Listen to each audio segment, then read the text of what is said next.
This is Hax Unit, the group behind some of RuneScape's most iconic glitches. In just a few short years, they discovered and abused hundreds of glitches that allowed them to get level 3 fire capes, unlimited prayer, duplicate billions of gold, and even steal Jagex moderator powers. This is the story of their rise, fall, and where they are today. Now, this is a video I've wanted to make for years. But as you can guess, assembling the Avengers of RuneScape glitching isn't easy. But after some searching and messaging, I found Roy, one of the group's founders. Roy started playing back in 2005 and was instantly hooked. In his own words, he played around 10 hours a day minimum. Roy advanced his account quickly, but it didn't take long for him to wonder what else the game had to offer outside of the more, let's say, traditional content. One day while Roy was chatting in Varrock Square, he received a trade offer from another player. The player showed him an inventory full of bandages from Castle Wars. These are items that can't be taken out of Castle Wars and are exclusive to the minigame, but this player somehow had them. Roy was amazed and wanted to learn how to do this too, but it wasn't until a few years later that he began researching and came across a website called Ezud. It was a forum devoted to all things RuneScape Underground, like account selling, gold selling, and of course glitching. Normally, I wouldn't say the name of a website where players could use underground services, but Ezud hasn't been active since people thought the world was going to end because of the Mayan calendar, so I don't think it's coming back anytime soon. Anyway, Roy signed up for an account, but he used his RuneScape account username. Another user named Quint quickly reached out to him saying that he shouldn't have used his real RuneScape name on a site like this because they discuss a ton of rule-breaking stuff. But how would anybody even know that Roy used his RuneScape name in the first place? It turns out that Quint was actually the same guy who showed him the bandages in Varrock Square a few years prior, and he recognized his name. The more Roy browsed Ezud, the more he got sucked in, but it didn't take long until he flew too close to the sun. A glitch known as the Barbarian Assault Smuggle was posted to the forums, and Roy wanted to try it. Barbarian Assault is a minigame that has had hundreds of glitches throughout the years, which makes sense. Most players hate this minigame, so a lot of them were probably just trying to find ways to make it more fun. In this particular case, somebody managed to figure out how to smuggle the free runes and arrows out of BA by using a familiar, but familiars weren't allowed in the minigame, so another glitch was used to sneak them in. So Roy read through the post, recreated the glitch, and smuggled about 500k worth of blood runes out of the minigame. But something felt wrong. He knew what he was doing could get him in trouble, so he dropped the runes out of guilt. Even so, Jagex took things like this very seriously and banned his account soon after. Roy had 99 summoning and was nearly maxed, so he was absolutely crushed. He reached out to Jagex and tried to appeal the ban, but ultimately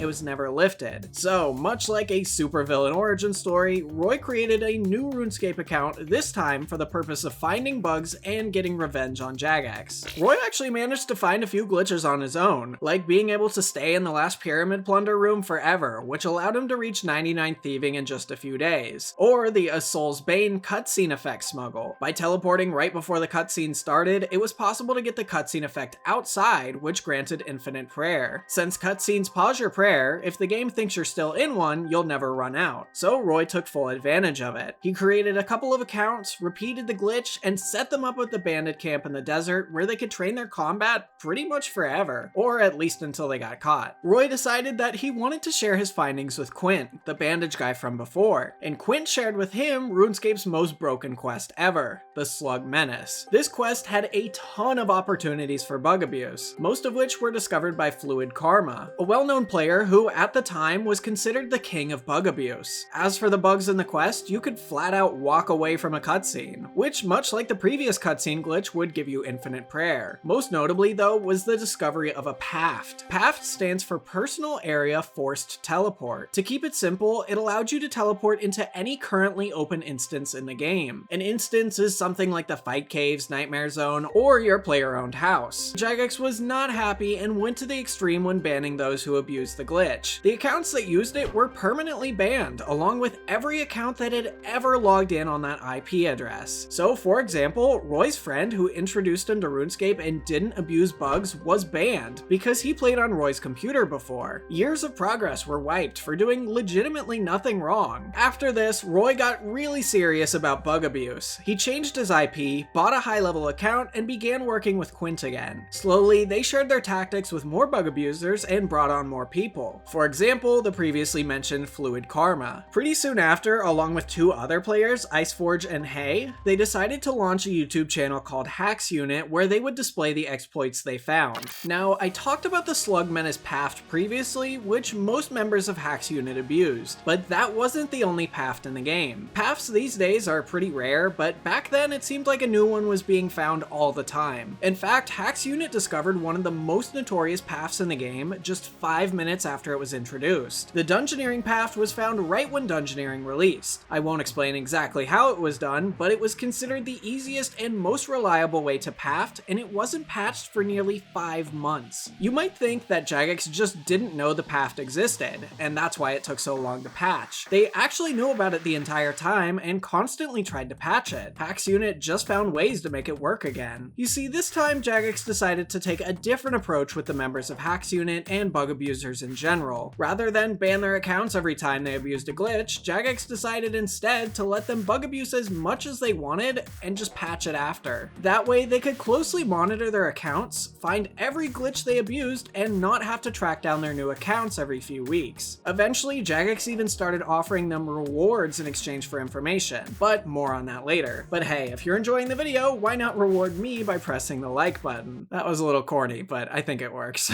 Anyway, one of the best examples of why paths are really cool is because you're able to sneak multiple people into the fight caves. But it's supposed to be a solo minigame, where after defeating the final boss Jad, the player is rewarded with a fire cape. But what happens when, let's say, 6 people fight Jad at the same time? Who gets the cape? Does everybody get a cape? Hax Unit decided to give it a try and learned whoever actually deals the final blow to Jad is the one who gets the cape. So they decided to try again, this time with a level 3 account. They got to Jad and had the level 3 deal the final blow with a Dwarven Army Axe, an item that would do a guaranteed 900 damage, which sounds ridiculous, and it is, but converted into old school terms, it does 9. I know, a little less impressive than it sounded, but it worked. Jad fell to the floor, everyone was teleported out, and Hax Unit had achieved the first ever level 3 fire cape.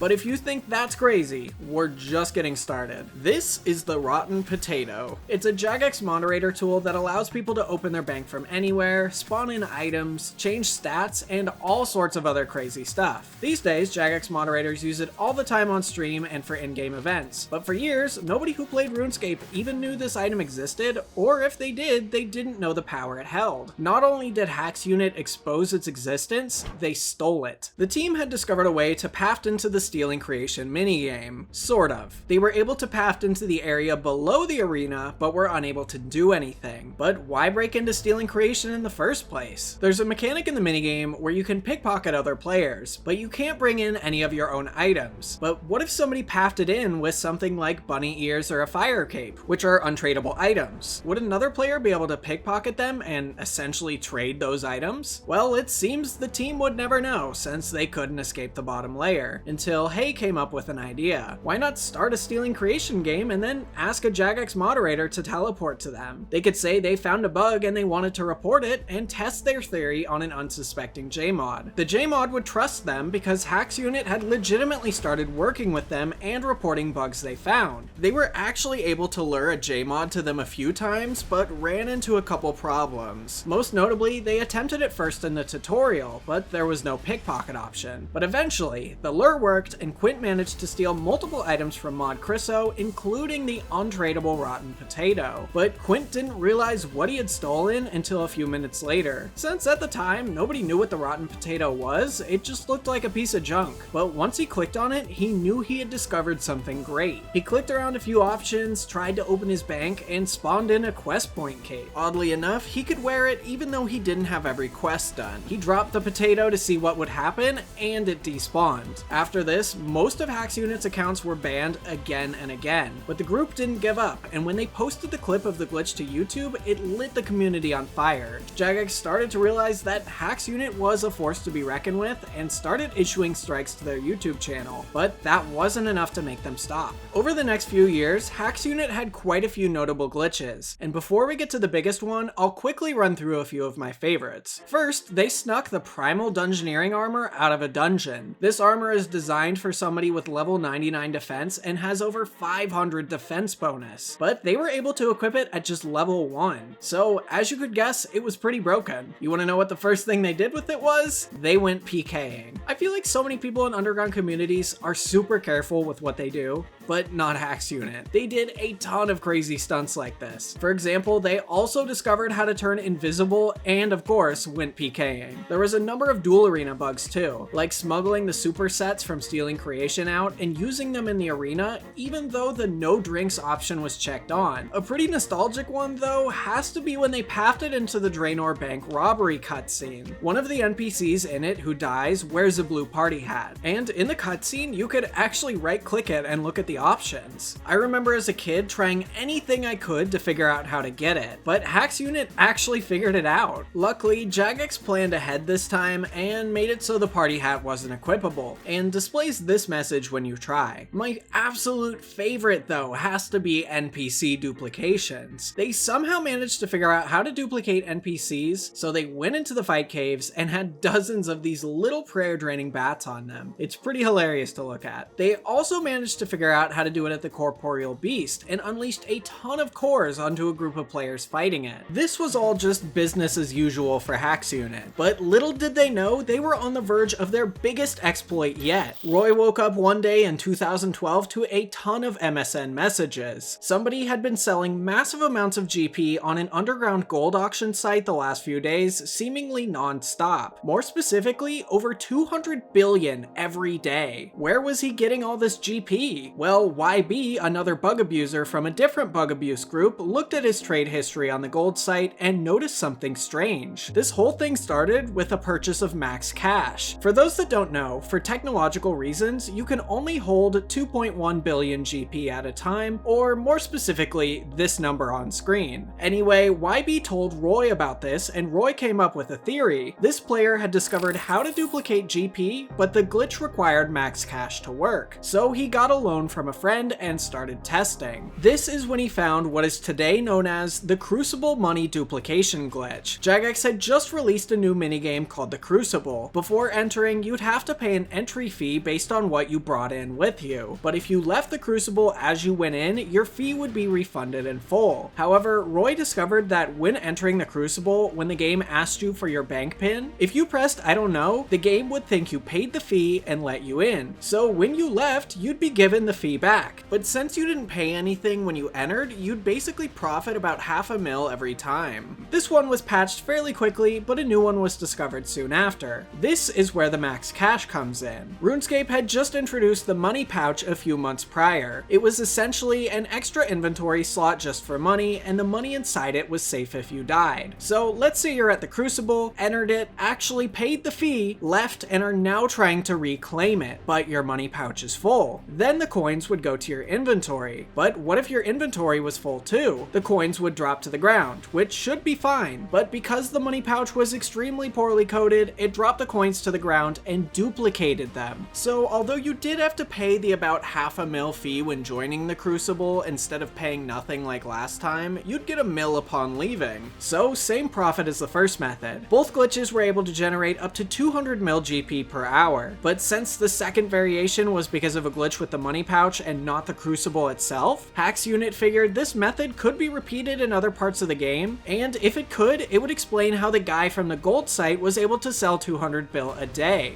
That's when they decided to test it at the duel arena. Two accounts could stake each other, with one account betting max cash. That account would also have to be the one that wins. And as long as the winner's pouch and inventory were full, in theory, after the duel, the money would drop to the ground and duplicate. Slight problem, the duel arena had code in place to prevent you from accepting a duel if your inventory was full, but the solution was beyond simple. Leave one slot open, and when you enter the duel, unequip an item. When the duel ended, the money should drop to the ground and duplicate. The team got together in a voice call to give it a try, and it worked. Everybody, of course, freaked out immediately, because as a result of this glitch, they could duplicate max cash about twice every single minute. Once Jagex finally figured out what was going on, it was far too late. In total, according to Mod Reach, it's believed believed at minimum 13 trillion gold was generated using this glitch, but the number is likely much higher, as Jagex's systems couldn't track the whole history. This was without a doubt the most damaging glitch in RuneScape history, and Jagex took action accordingly. Not only did they permanently ban those involved with the glitch, they were named and shamed on the front page of the RuneScape website. Jagex didn't end here though. Once Hax Unit published a video of themselves performing the glitch, another strike was issued to their YouTube channel and it was permanently terminated. After being banned again and the channel gone, the team slowly disbanded. Some members made a brief return when Old School launched and actually discovered quite a few game-breaking bugs. Maybe you remember the infamous Corporeal Beast invincibility glitch? Quint and the previously mentioned YB discovered and exploited that one. Quint also later went on to help create an HD client for Old School, but that was later shut down by Jagex. But that's really where the story seemed to end, at least publicly. So it's back to the beginning of this video where I reached out to Roy. It turns out he had kept in touch with the members of Hax Unit and was able to get all of them in a Discord chat with me. What I first wanted to know was, why did the group disband? They were still finding a lot of glitches, and as you could see, some were pretty profitable. But they told me that everyone was kind of just getting tired of the game. The evolution of combat had just been released, and everyone who was around then knows how many people quit because of it. Now, I mentioned earlier that Jagex offered them rewards in exchange for information. One example Roy gave was that Mod DC vaguely promised them a green moderator crown, sort of like how player moderators have a silver crown, but nobody ever actually received it. In fact, they claimed that every reward Jagex ever promised was never actually given to them. I reached out to a former Jagex moderator who worked in the anti-cheating department who said that wasn't exactly true. One of their rewards was, well, not getting banned. By giving Jagex information, they were allowed to continue operating on their usual accounts, even if that sort of benefited Jagex anyway. But the JMod went on to say that he even helped them out by teleporting them around the map when needed, and also claims that on a few occasions they were given accounts. Hay did actually get an account unbanned in 2009, but after their later exploits, it was banned again. Speaking of bans, I was curious where all the level 3 fire cape accounts went. Roy sold quite a few capes to people. He said he doesn't know for sure what exactly happened to them, but Iceforge had a personal account with a level 3 cape, and he wasn't actually banned for it. The cape was later manually removed, but really that's about it. Funnily enough, the account had a pretty fitting name: Tis Talk Hax. These days, there's multiple level 3 fire capes in Old School, and Jagex has not only not removed them, but has celebrated them. Exact and Rendy were the first two players to ever achieve a level 3 fire cape in Old School, and both uploaded highly successful videos about it. In fact, they even won a Golden Gnome Award for it last year. Although they used much different methods than Hax Unit, multiple bugs were still abused in order to get the cape. Up until a few months ago, for entirely unrelated glitches, Rendy was banned. But until then, Jagex didn't seem to care about what bugs were abused. I, of course, wanted to get Hax Unit's thoughts on all this. Hay said that the game is just very different now. The community is the driving force behind Old School, and they make the decisions, whereas back then, Jagex ran the game and didn't really care what the players thought. The team is more open now to a lot of things that they weren't in the past. Roy also shared a similar outlook and said that social media has changed the game a ton. He thinks people are way more efficient with their time, and I agree. I mean, just think about it. 10 years ago, people weren't prayer flicking, tick eating, or manipulating ticks to get higher XP rates. These are all technically bug abuse, but Jagex not only allows it, but builds content around it. These days though, because of things like social media, I doubt Hax Unit would get away with most of the exploits that they did back then.